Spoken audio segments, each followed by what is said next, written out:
আসসালামু আলাইকুম ওয়া রাহমাতুল্লাহি ওয়া বারাকাতুহু। নাহমাদুহু ওয়া নুসাল্লি আলা রাসূলিহিল কারীম, আম্মা বা'দ। ফাআউযু বিল্লাহি মিনাশ শাইতানির রাজীম। বিসমিল্লাহির রাহমানির রাহিম। লা ইয়ানালাল্লাহা লুহুমুহা ওয়ালা দিমাউহা ওয়ালাকিন ইয়ানালুহুত তাকওয়া মিনকুম। সাদাকতা ইয়া রাব্বাল আলামিন। সম্মানিত দর্শক, যারা ভিডিওটা দেখতেছেন, যে যেখান থেকে দেখতেছেন, সবাইকে আমার পক্ষ হতে আন্তরিক মোবারকবাদ জানাচ্ছি। তো আমি আলোচনা করার জন্য, যেহেতু আগামীকাল আমাদের বাংলাদেশের মধ্যে পবিত্র ঈদুল আজহা অনুষ্ঠিত হতে যাচ্ছে, সেজন্য কুরবানি বিষয়ে কিছু আলোকপাত করব। মা তৌফিক ইল্লা বিল্লাহ। সম্মানিত দর্শক, আল্লাহ সুবহানাহু ওয়া তাআলা পবিত্র কালামুল্লাহ শরীফের মধ্যে ঘোষণা করেন, লা ইয়ানালাল্লাহা লুহুমুহা ওয়ালা দিমাউহা ওয়ালাকিন ইয়ানালুহুত তাকওয়া মিনকুম। আল্লাহ তাআলা বলেন যে বান্দাবান্দি, তোমরা যারা কুরবানি করতেছো, তোমাদের কুরবানির পশুটা রক্ত, পুঁজ, মাংস, গোশত ইত্যাদি যাবতীয় যা কিছু আছে আমার নিকট তা পৌঁছে না। আমার নিকট শুধু কেবলমাত্র ওরা কি ইয়ানালুহুত তাকওয়া মিনকুম, তোমাদের যে তাকওয়া, তোমার যে তাকওয়া, সেই তাকওয়াটা আমার দরবারে, আমার কাছে পৌঁছে। সুতরাং এই আয়াত থেকে আমরা বুঝতে পারলাম, আমরা যারা কুরবানি করব, এখনো আমাদের যাদের নিয়তের মধ্যে কিছু ভুল ত্রুটি আছে, কিছু নিয়তের মধ্যে গলদ আছে, আমাদের নিয়ত কিন্তু সহি শুদ্ধ করতে হবে। নতুবা যদি আমরা মানুষকে দেখানোর জন্য আমরা যে পশুটা জবাই করব, হাসি, গরু, মহিষ, উট, ছাগল, দুম্বা, বেড়া, যে যেটা আমরা জবাই করব, আমরা কিন্তু আল্লাহ তাআলার নাম নিয়ে আল্লাহ তাআলার সন্তুষ্টির জন্য কুরবানি করতে হবে। নতুবা যদি আমরা কোনো মানুষকে নিয়ে, মানুষের নামে, কোনো বাবার নামে, দরবার নামে, বিভিন্ন যার নামে আমরা যদি জবাইটা করি পশুটা, তাহলে আমাদের কুরবানি হবে না। তো আল্লাহ তাআলা এক আয়াতে বলেন, ওয়ালা তাকুলু মিম্মা লাম ইউযকার ইসমুল্লাহি আলাইহি, যে আল্লাহ তাআলার নাম নিয়ে যদি আমরা পশুটা জবাই না করি, ওয়ালা তাকুলু, খাওয়াটা কি হবে, লাম্মা ইউযকার ইসমুল্লাহি আলাইহি, আমাদের জন্য হারাম হয়ে যাবে, আমাদের জন্য জায়েজ হবে না।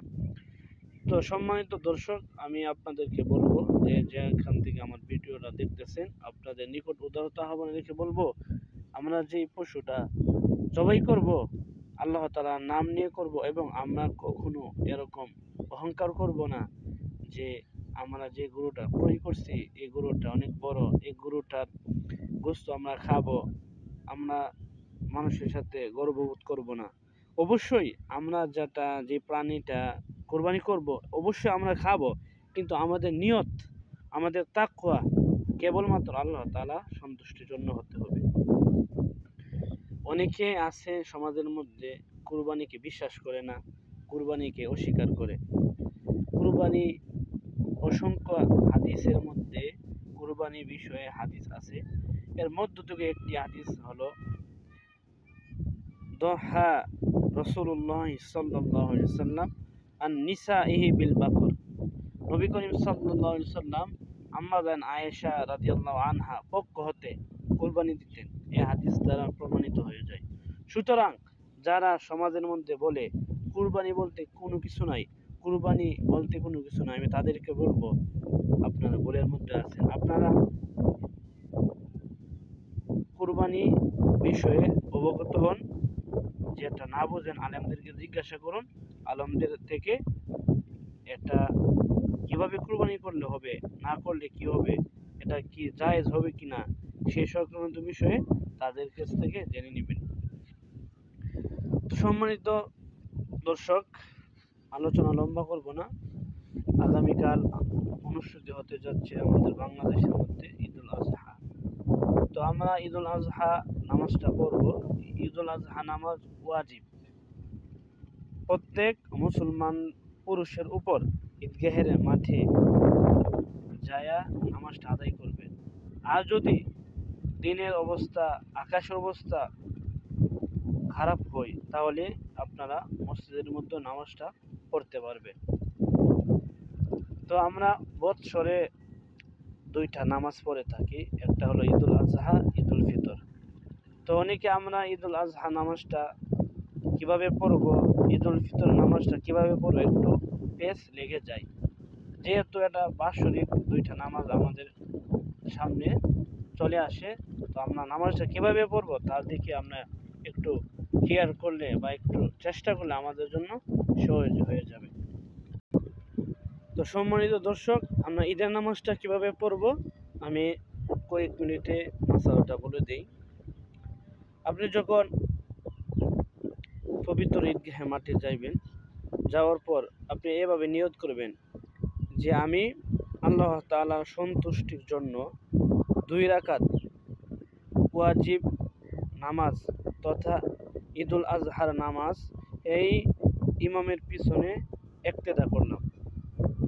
এটাও যদি না পারেন, আরো সহজ করে বলে দিই, আমি এই ইমামের পিছনে 2 রাকাত সহি তাকবীরের সহিত ঈদুল আজহার নামাজের নিয়ত করছি।